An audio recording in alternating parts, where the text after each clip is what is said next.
Bonus time. Oh dear, missed again.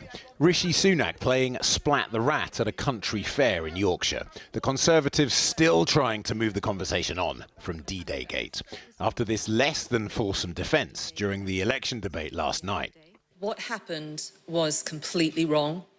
The PM's D-Day debacle just won't go away. He's already said that he's sorry for that. That was clearly a mistake, and he regrets that and has apologised to the country and to veterans. And policies, practical suggestions that real voters might just want to hear. Well, new ideas are still bubbling away.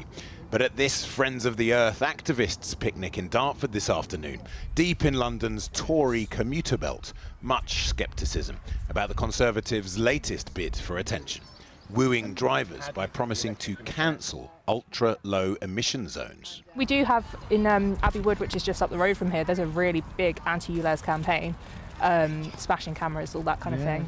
It just feels like because they had that victory in Boris Johnson's old seat, they think, oh, that's the way to go. We'll really be pro-drivers. You've got all this congestion and the air quality's really not that great here. It's one of the worst in the country, and so, you know, really there's a lot of issues that people are concerned about. I'd like to shoot one at Phil, please. Trying to avoid his own unforced error today was Ed Davey, Lib Dem leader, promising 3 new national parks and to plant millions of trees every year. I believe this is hugely important for our environment. It will help the fight against climate change. It will help the fight against the nature crisis. We need to improve biodiversity. So I can wait 5 minutes. That is not bad. And Sir Keir Starmer no longer drowning in Labour sorrows after those contested Tory claims they'll put up taxes. Pulling a pint with Britain's favourite dragon, Deborah Meaden. His message, Labour is now the party of entrepreneurs and risk takers.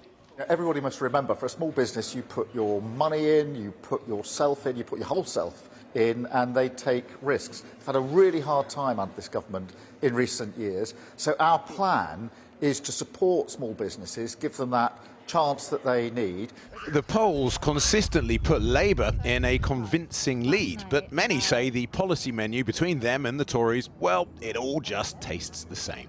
And how often do people really change their minds because of an election campaign? I watched the leaders' debate and it just feels like they're not really saying anything, just having a go at each other. The outcome is, of course, down to the people.